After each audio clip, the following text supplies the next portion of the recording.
Just about everything in here has multi-planting, multi-types of plants. I have my early growers that put things on early in the year, and then I take those out to give room to the late growers. So the potatoes are coming out to let squash in.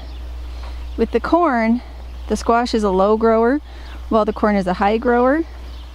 And we got lettuce and other things in here that want protection from the sun. So at this point, Kai is harvesting the lettuce for the rabbits, and we're harvesting the lettuce for ourselves.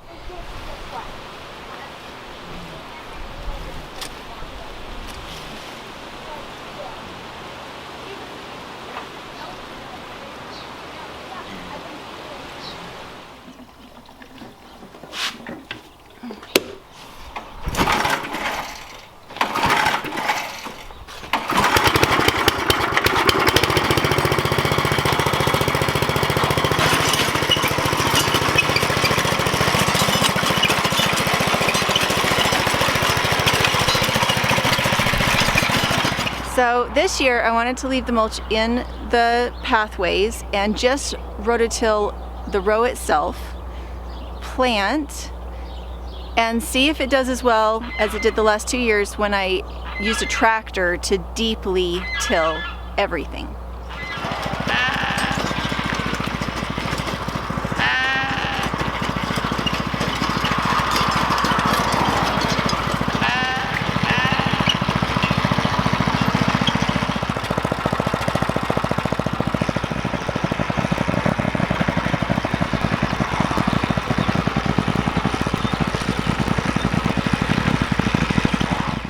What I decided to do for mulch this year was use cardboard and carpet and rocks and lumber just to cover the paths rather than putting sawdust or hay or anything on top of it to block the weeds that way.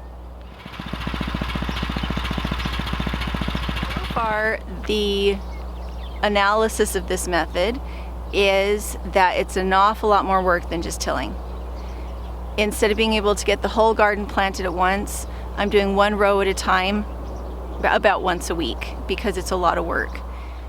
My two favorite gardening channels are Deep South Homestead and Survival Garden with David the Good.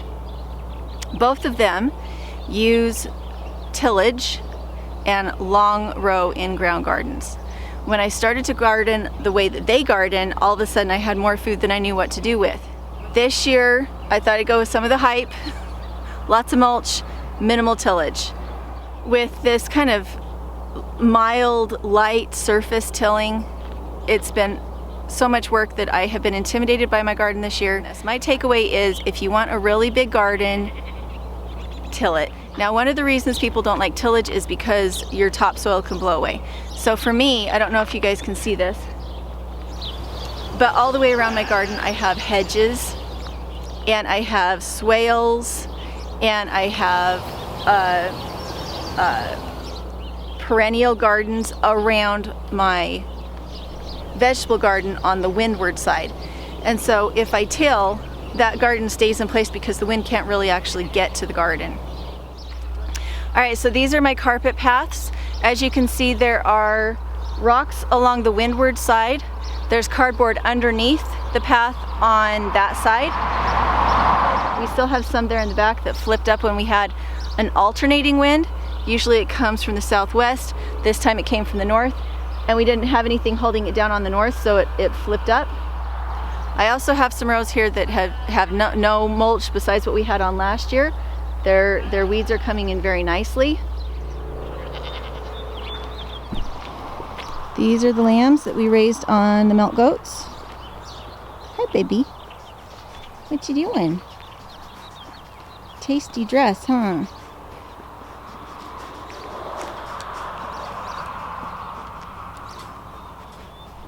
They just weaned, so they are a little snacky.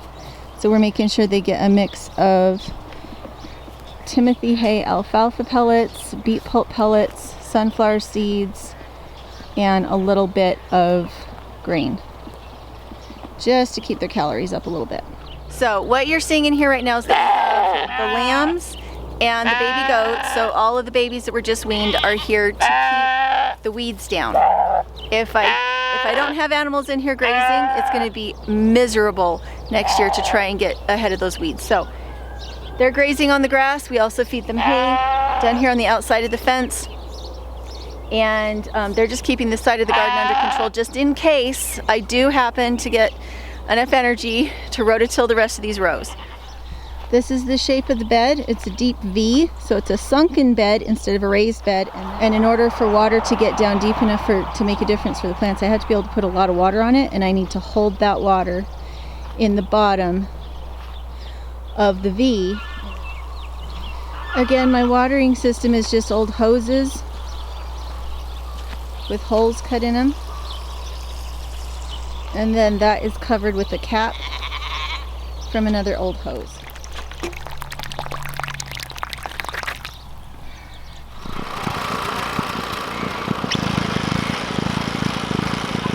For the pigs.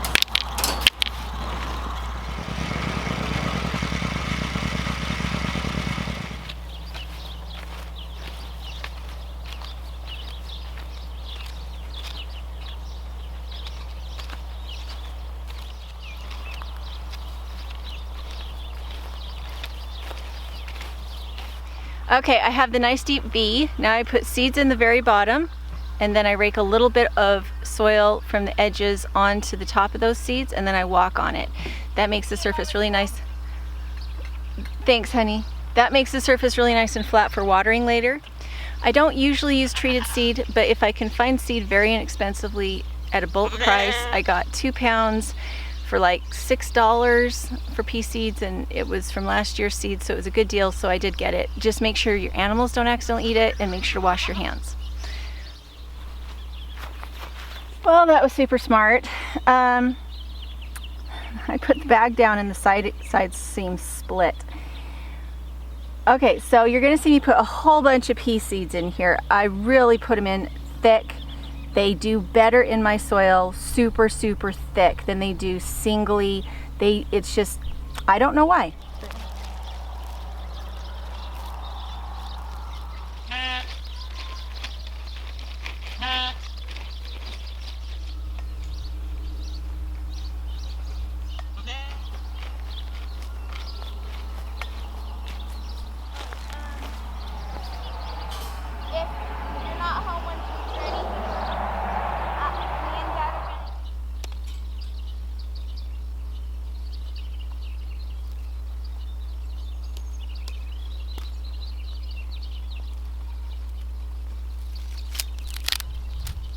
Yes, honey.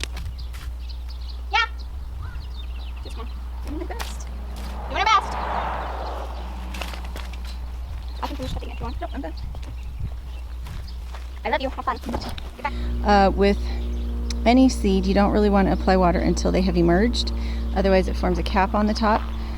And I'm not going to fertilize till they emerge. And this time, I'm not putting up the cow panels and the T-posts until they emerge. All right. That is the video for today, is trying to do a non-tilled garden, meaning I didn't till the whole thing, I just tilled little strips. I left the mulch down. And the reason I can experiment with that and see what's the difference between a fully tilled garden and a lightly tilled garden is because I have hotbeds full of food in the backyard. This is not my only garden this year. We've had food on the table from the garden since the beginning of March. If you're interested in the self-heating greenhouse, go check out the link in the description that goes to my Etsy store. The plans are $7. It is my first draft, so if you have recommendations on how to make it better, I'm open to that. And I really appreciate the support for those who go and get the ebook, because I'm trying to get my farm paid off very quickly with all the turmoil in the world right now. I'd really like to not have a mortgage, so that's where that money is going right now. And thanks for your support, and we'll talk to you later. Just about everything in here has multi-planting, multi-types of plants. I have my early growers that put things on early in the year, and then I take those out to give room to the late growers. So the potatoes are coming out to let squash in. With the corn, the squash is a low grower while the corn is a high grower. I don't know if the squash will have enough sunlight in here because the rows are so close together. So that's what we're kind of watching to see. And we've got lettuce and other things in here that want protection from the sun. So we've got lettuce. I don't know if you can see it.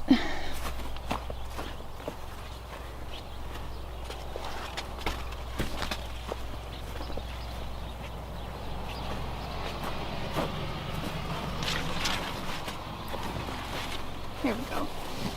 So at this point, Kite is harvesting the lettuce for the rabbits, and we're harvesting the lettuce for ourselves. We started harvesting this row about 2 weeks ago, and she's just about got the lettuce and the cabbage taken out. And the reason I do this is because I want to keep weeds down, and so by putting in lots and lots of seeds and then thinning and eating those extra seeds, we keep the soil protected until the main plant, which is the corn, is big enough to take care of itself and shade out weeds. So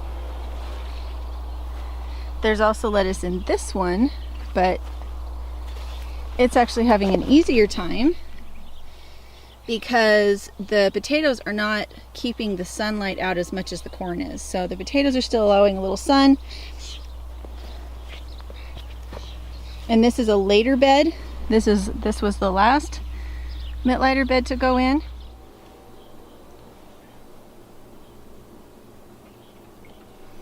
I rotate them out. They all have a turn directly under the light, and then once they start to get a little bushier, which these ones used to be in the middle, then I rotate them out so that they each get a chance directly under the light. I need to lift the light up again. It's too close to the plants.